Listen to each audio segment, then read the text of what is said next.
Tara, laro tayo. Kung sino nga unang makakabilang ng mga gagawin ko ng free jersey. Comment mo lang kung ilan. Bukas nga lang pwede nang makuha ng nagpagawa to Ganun tayo kabilis gumawa sa high street. Kaya sa mga magpapagawa ng jersey dyan, dito na kayo sa high street. Let's go! Tatapusin natin ng mabilis. Kita nyo naman, nakuha na agad nila boss. Yo, what's up mga kamote? Tara, samahan nyo ako ngayong gabi. Meron ngang magpaparush atin ng jersey. Tara, laro tayo. Kung sino nga unang makakabilang ng mga gagawin ko ng free jersey. Comment mo lang kung ilan. At nandito na nga ako sa shop Ako nga lang mag-isa ngayon dito Wala kasing mga pasok yung kasama ko dito Si manager Toy namin Nandun sa chicks niya Matagal-tagal nga rin ako di nakapunta dito Namiss ko nga yung tunog ng printer Yung parang nasa ospital ka nga Toot, toot, toot. Ganun yung tunog Kwento ko nga lang din mga guys. Nung nagsisimula nga pala kami magpinsan dito sa shop, kami lang halos dalawa gumagawa. Nagpapalitan kami sa pagpiprint. Ang dami naming gawa Halos 24 hours nga kami nagpiprint Nung madaling araw na, siya muna yung nagpiprint. Tapos ako muna yung matutulog. Ang tamlay, para nga ako nakakompine Nakahiga ako. Tapos tunog ng tunog yung printer. Toot, toot, toot. Para nga ako nasa ospital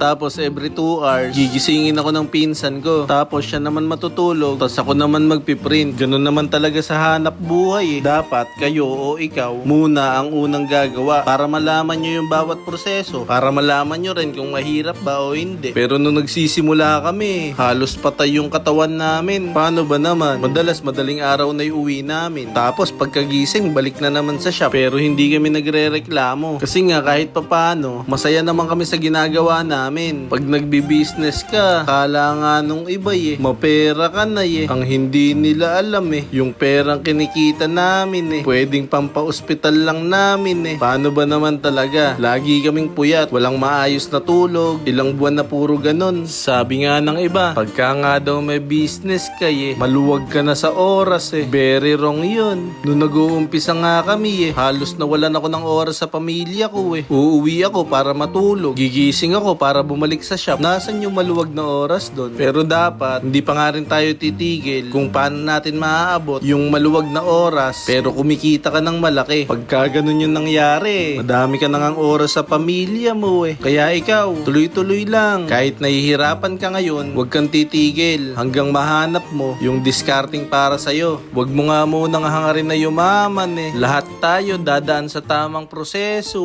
Ang mahalaga sa ngayon yung marami kang natututunan Kaya bawat hirap na pinagdadaanan mo, may lesson ka na matututunan dyan. Kaya lahat, i-grab mo ng i-grab. Grab the opportunity.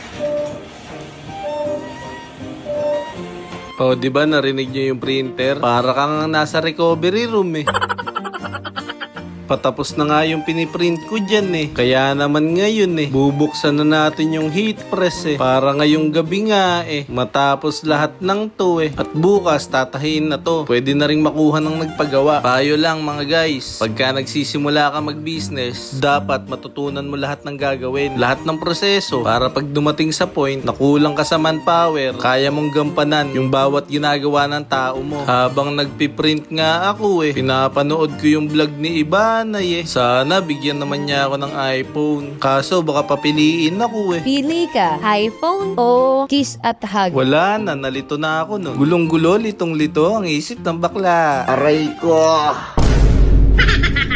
Sisimulan ko na ngang i-press to para nga bukas ng umaga tatahiin na lang ng magigiting nating mananahi to diba? Kaya kong gampanan lahat ng gawain dito sa shop. Kaya kahit magkulang ka sa tao, matatapos pa rin yung trabaho mo. Bukas nga lang pwede nang makuha ng nagpagawa to Ganun tayo kabilis gumawa sa high street. Kaya sa mga magpapagawa ng jersey dyan, dito na kayo sa high street. Let's go! Ganito na nga to Pag na-heat press na natin lalabas na nga yung tunay niya na kulay Gugupitin pa nga to sa tahian Tsaka pa nila tatahiin yung mga gilid Ito namang susunod na ipipress natin yung tinatawag na ribbings Diba napansin nyo? Yung pinress natin na sando, walang parang garter sa may bandang kilikili Tsaka sa leeg, dahil nakaseparate yan. Yan pa yung tatahiin ng mananahe dyan sa may leeg at sa kilikili. Sa mga gusto nga magparush ng jersey dyan ilalagay Ilalagay ko yung link ng page namin Diyan sa may comment section. Mag-chat lang kayo dyan Tatapusin natin ng mabilis. Kita nyo naman, nakuha na agad nila boss. Kaya nga kung hindi ka pa naka-follow mag-follow ka na At kung nasayang ko yung oras mo i-like and share mo yung video ko para masayang ko nga rin yung oras nila Maraming salamat sa panonood. Bibe!